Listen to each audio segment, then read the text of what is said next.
Okay, so good news. I actually had to go out for a little bit after the game ended.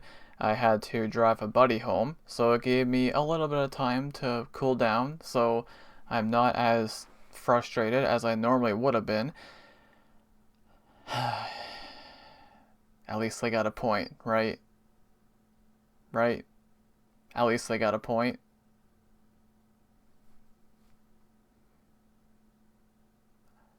I'm not happy with this team for one very specific reason.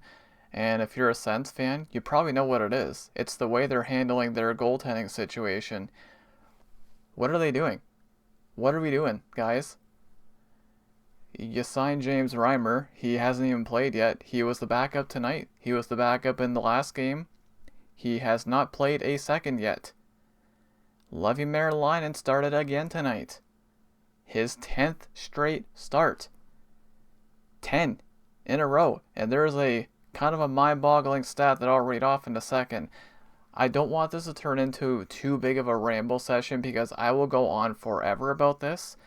There was a lot that happened in this game. So let's go ahead and dive into the notes, shall we? So, 30 years ago today, the first ever game at the Canadian Tire Center was played against Montreal. So there you go, 30-year anniversary. And of course, today was Hockey Day in Canada. And this is a really odd stat. I couldn't believe this when I heard it, but apparently this is the first time that these two teams have played against each other on Hockey Day in Canada since 2010. I don't know. I might have misunderstood that, but that's what I heard. But anyways, crazy stat there. So, game 47 of the season was played on Saturday, January 17th, at home against the Montreal Canadiens. It was a 7 o'clock p.m. Eastern start time. This is the third meeting of the season between these two teams. So, Montreal won 4-3 in overtime in Montreal back on November 1st, and the Sens won 5-2 in Montreal back on December 2nd. So, yeah, now the Canadiens do lead the season series. And as mentioned, Levi Merlainen starts again tonight. And it was Samuel Montembeault starting for the Canadiens. And as mentioned, this is the 10th straight start for Merlainen. Listen to this. This is the first time that a Sens goalie has started 10 straight games since 2016. Mike Condon. Remember him? Mike Condon? Yeah, a former Canadian, actually, funny enough.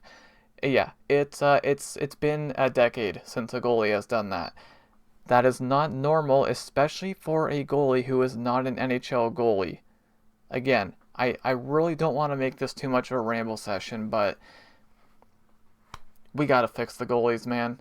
Fix the goaltending. I don't know what they're doing. I'm gonna say what I want to say about all this first, and then we'll get into the other stuff.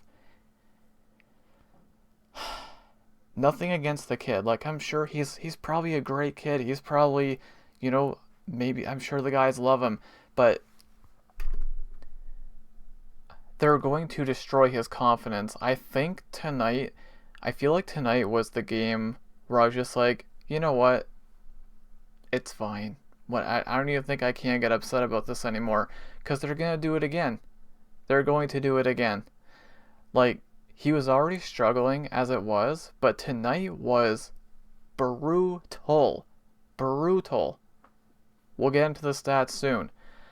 But I don't get it. Why did they sign James Reimer? He hasn't even played a second yet. What's the point of getting him? Like, and again, I'll talk more about this as I go through my notes. So, anyways, the Sens were 22, 19, and 5 coming into tonight, and the Canadiens were 26, 15, and 7. And they're doing great this season. It's wonderful, wonderful. All right. Anyways, let's go ahead and get into the stats because we have a lot of stuff to get through. So you see the stats, right? You see the shots, yeah? It's wonderful, isn't it? So Montreal wins by a score of 6-5 in overtime, and they are now 27, 15, and 7. Ah, lovely, isn't it? Sens are now 22, 19, and 6. get a load of these shots. 34-19. Yes, 6 goals on 19 shots. And Merlinen was in the net for all 6 goals. Because why would they take him out, right? That's crazy talk. Face-off percentage. The Sens, they seem to be doing a little bit worse in the face-off dot lately. Montreal does gain, they do have the upper hand tonight. 53.3%, 46.7% for the Sens. A power play for Montreal was 2 for 5, and for Ottawa it was 2 for 3. It was kind of ugly early on. We'll get into that. Penalty minutes, 8 for Montreal, 12 for Ottawa. Hits were 28-26 in favor of Montreal. Block shots, 24 by Montreal, 15 for Ottawa. Giveaways, 17 for Ottawa, 14 for Montreal. And these two teams both had 5 takeaways. So they will meet again on March 11th in Ottawa, and that will be the final meeting of the season between these two teams. So about a little less than 2 months they will meet again. So we'll go through the notes, and jeez, man, again, I'm more calmed down now because I had to go out and do some stuff, but this game was a bit of a roller coaster emotionally for a Sens fan, or even a Habs fan for that matter. So, anyways, we started the game, and Batherson takes a tripping penalty, so I'm like, okay, this is a great way to start the game. Yep, that top-notch penalty kill, back at it again. And, guess what happens? Slafkovsky gets a one-timer from the slot, and it goes in. Because why wouldn't it, right? So, boom, just like that, Montreal 1 for 1 on the power play. Surprise, surprise, right? So, Slafkovsky, I was getting kind of sick of hearing his name tonight. I seem to see him every 2 seconds. Anyways, he scores at the 3:06 mark on the power play from Caulfield and Suzuki. So Montreal goes up 1-0 pretty early. And then, after that, Tkachuk would have a wraparound attempt. That was stopped. And just same old, same old. A lot of Ottawa shots being blocked, deflected out of play, whatever, So early on, it looked like Montreal was just a step ahead. Ottawa looked slow. Makes no sense. They did not play last night. They had the last 2 days off, so can't use that as an excuse. But yeah, it didn't look good early on. So Stützle was weak on the play. He would turn the puck over to Bolduc, and he would score. But they would challenge this, Ottawa that is, they would challenge this for offside, and they show the replay, and this was very clearly offside. It was a quick review, and this one does get waved off for offside. So the Sens dodge a bullet. This could have been 2-0 easily. Spoiler alert, it does end up being 2-0 not long after that. So after that waved off goal, it seemed like Ottawa was starting to gain some momentum. They're moving a little bit quicker, they're getting more chances, but they can't capitalize, right? So the Sens soft in their own end. This would lead to a 2-on-1 down low for Montreal, but they don't get a shot here. But that was just ugly defending in their own end early on. So Perron would take a penalty for holding. Guess what? You know what that means, right? Montreal goes back to the power play. So on the power play, Sens fail to clear it, and Caulfield would walk in all alone, and he scores. Now this one here, okay, yeah, maybe kind of a bad one. Maybe Merlinen should stop it, but he is not an NHL goalie. He is not. It's just, I'm sorry, but he's not. I'll read off his save percentage once I go through the stats and all that, but yeah, okay, maybe you want him to save that one, but you're letting a Caulfield walk in all alone. Come on. So Caulfield scores on the power play again, so they are 2 for 2 on their power play early. Goal comes at the 17:50 mark from Suzuki and Hudson, and Montreal goes up 2-0, and this is not looking great early on. So, shortly after that, Gooley would get called for high sticking. There's penalties all over the place tonight. So, The Sens go to the power play, and then shortly after that, Anderson would take a tripping penalty right at the very end of the period. So this means the Sens get a 5-on-3. So we do end the first period. Sens are down 2-0. The shots were 8-6 for Ottawa. So 2 goals on 6 shots for Montreal. Fantastic. We're used to seeing this, right? So going into the second period, the Sens start they start the period with a 5-on-3 power play for 1 minute and 25 seconds, and I'm like, they gotta get one here, right? So they would capitalize. So Sanderson would take it, he would just take it in on his own, and when I watched him do this play, I'm like, hey, sometimes you just gotta do what you gotta do, right? So he's just like, no, I'm just gonna do this all myself. He takes it in on his own, strong play of the net, and this would lead to a pass across to Tkachuk, and he scores on the power play. So Brady Tkachuk scores at the 42-second mark of the second period, his 10th of the season from Giroux and Sanderson, and this makes it 2-1. So, okay, this is good. They had to get at least one on that power play, and they did. And this was on the 5-on-3, so they would remain on the power play for another 1 minute 15 seconds. Montreal does end up killing the rest of that one off. So, this guy, Stützle, walks in front from the corner, and he goes between the legs and scores an absolute beauty. I kind of lost my mind when he did this, not gonna lie. This is a goal of the year candidate stuff. This was a beauty. So Stützle scores his 21st of the season. Actually, it's funny. When I look at the summary on the NHL site, the type of shot, it says between legs, which is funny. It was a nice one. So Nick Cousins and Eller drawing the assist there, and this would tie the game at 2. It's another thing that factors into that goal too, right? The fact that it tied the game. So yeah, that goal comes at the 3:07 mark, and we're tied at 2. But I know this team quite well. When they do something, you guys, anybody who watches my videos, you would know I have said this many times. When these I can't even say it with a straight face.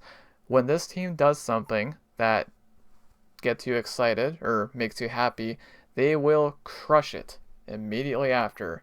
And I put this in my notes. They will probably give it right back. And guess what happened? Long shot by Anderson, goes straight in. That's the bad goal. So this comes not even a minute and a half after Stützle scores this beauty of a goal. Goal of the year, and they give it right back. Just on a long, simple shot from Anderson. So he scores at the 4:26 mark from Matheson and Dobson, and the Sens are trailing once again. So 3-2 Montreal. It's a bad goal, but what can you do?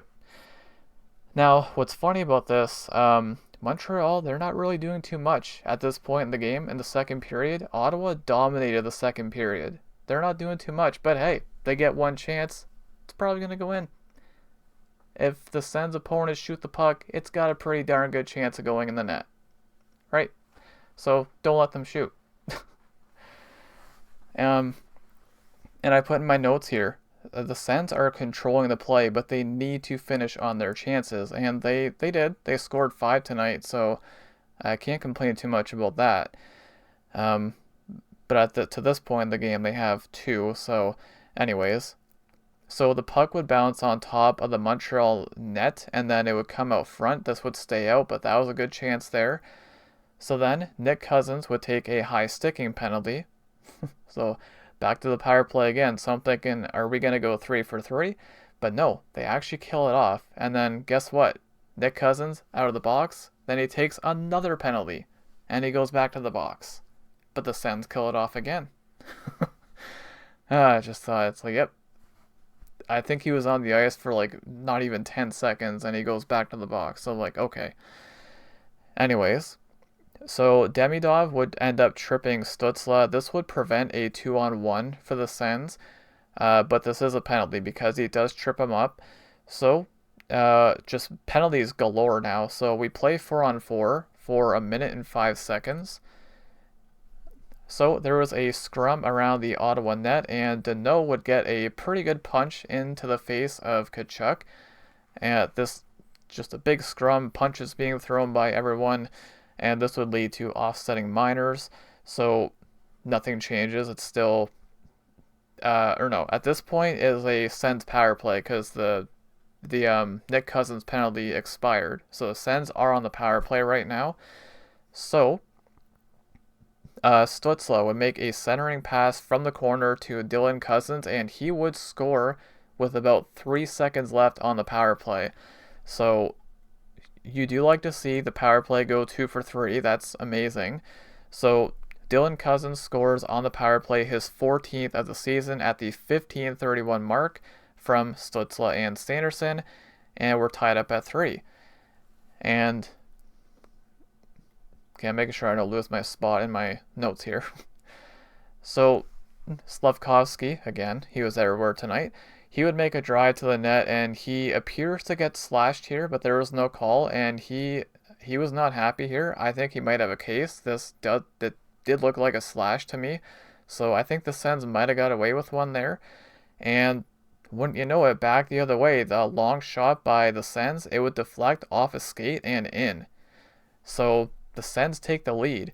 So at the 18:24 mark, Perron would score from Zub and Sanderson, and at this point Slavkovsky is not happy, and I kind of don't blame him. That did look like a slash on the hands, and I'm just like, wow, they call that every time. But good on the Sens for capitalizing there.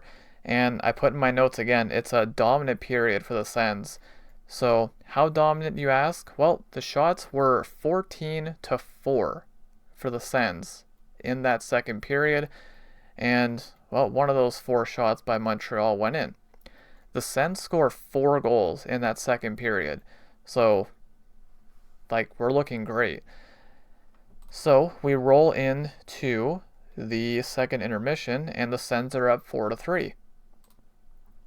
So we roll into the third period here, and there's a big hit on Gallagher by Spence. And this game it was physical all night. Big hits everywhere. I didn't document every single hit, but there were a lot of pretty big ones. So then, Chabot would take a penalty for ripping the helmet off of Gallagher. I don't know what the heck was up with the helmets tonight. I counted 4 guys losing helmets tonight. I could have thrown that into the video that I did yesterday about stuff I don't like about hockey, but yeah, the helmets seem to be awfully loose. They come off way too easily, I feel like.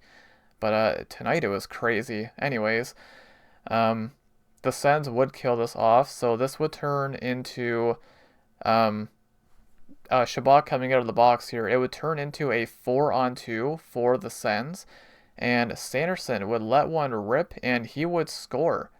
So Sanderson scores his 10th of the season at the 7:55 mark from Greg, and it is 5-3 Sens. And take a wild guess what I'm going to say here. Just guess. Just guess. Think about it. They kill off the penalty, and Sanderson scores this goal. They go up by 2, and he was pretty fired up. I was even pretty fired up. I'm like, I was pretty excited there, not going to lie. The Sens are up 5-3 against a division rival in Montreal. Feels pretty good, right? But never get your hopes up too much with this team. Never. Don't do it. Bad idea.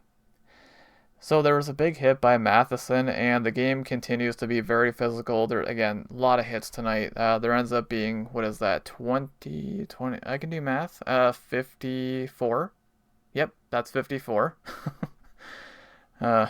Always good to do some math every once in a while. Anyways, so Pinto would get a break. He comes in all alone. He was stopped, and then he also gets his own rebound, and that was stopped as well, but that could have easily went in.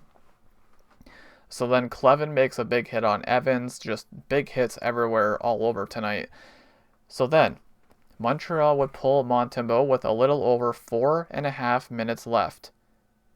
So yes, about 4.5 minutes left. The Sens are up 5-3. You see how it ended, right? Long shot by Montreal. This ends up being a heck of a tip by, guess who? Slavkovsky. And it goes in. This one, I can't really blame Marilina too much for that. This was a heck of a tip by Slavkovsky. I gotta give it to him.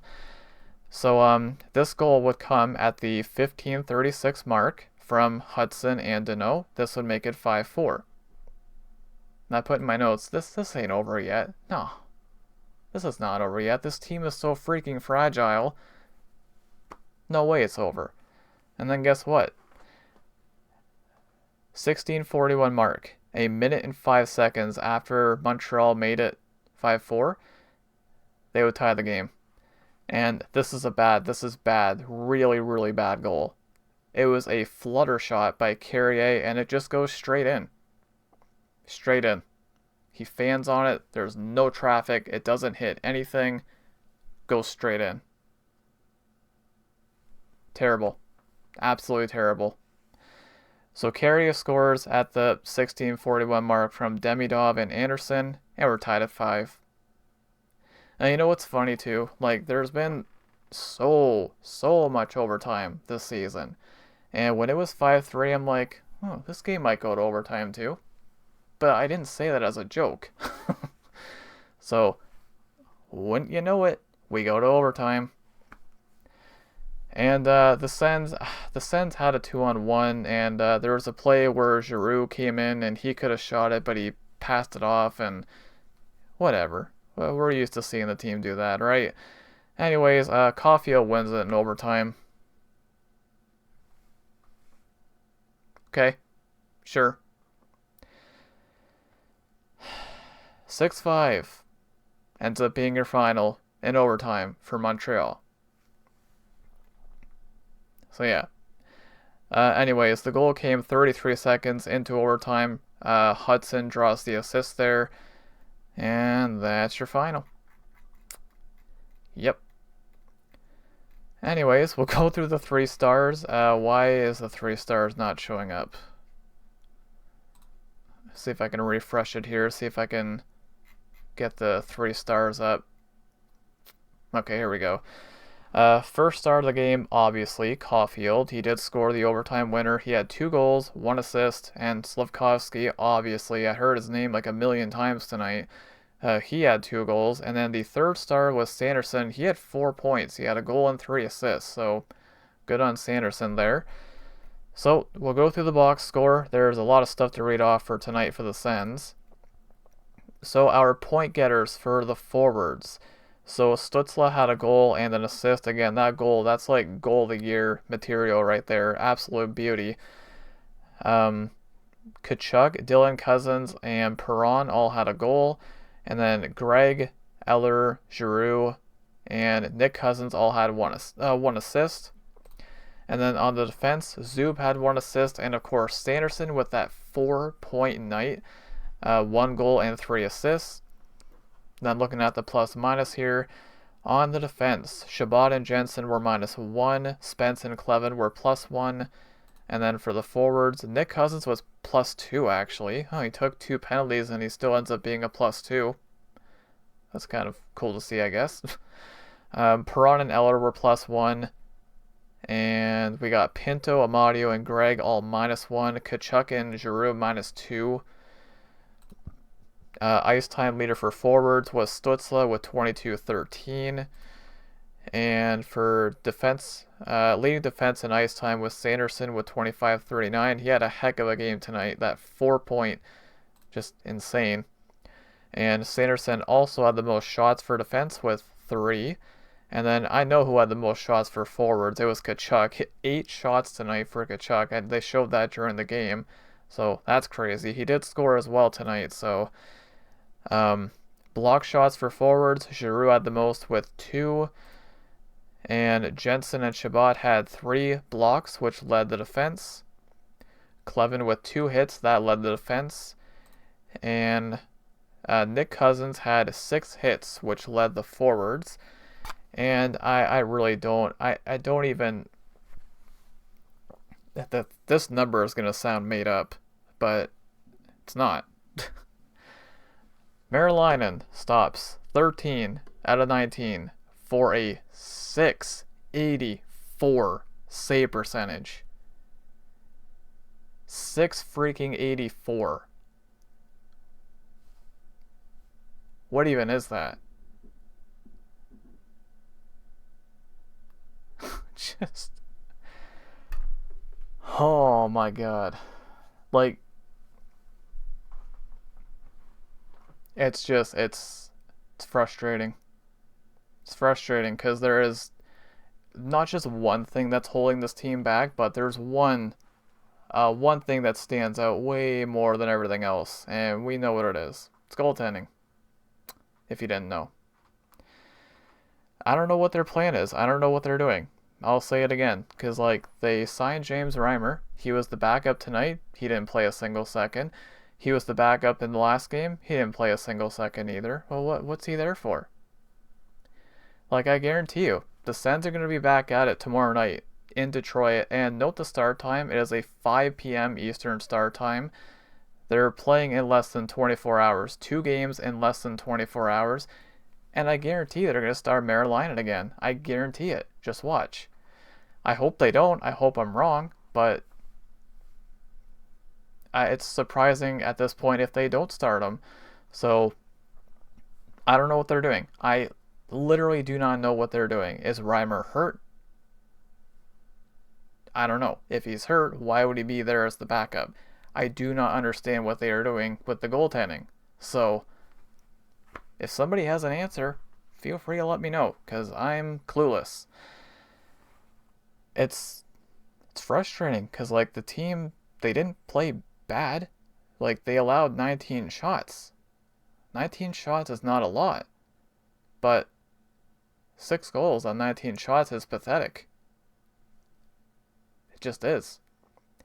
Fix the goaltending, please. Or we're going to be sitting here saying the same thing every single game. So, yeah. That's pretty much it for this one. Again, I do not want this to turn into too much of a ramble or a rant, even though it kind of has at points. But yeah, just they got a point tonight, right? And just the 2-goal lead that they had late with whatever it was, like 4.5 minutes, and they blew it. Frustrating. And again, it feels like every Atlantic team is winning every single night. The Leafs won again tonight. I think the Panthers won as well, because why the heck not, right? Everybody's winning. Oh boy. So, speaking of the standings, we will take a look at them right now. So, I don't see how the Sens, I don't see how they make this in. Like they're 5 points out of a playoff spot, but they need to pass a bunch of teams that are beating up on everyone. So, and, like, it's not looking great for the Sens, because, like, they have now lost 5 of their last 7, but guess what? Those 2 that they won, okay, they beat the Rangers in the last game 8-4. That's an outlier, okay? Like, this team is not going to score 8 again this season. I guarantee it. And the Rangers are kind of a mess right now, okay? They're dead last in the East.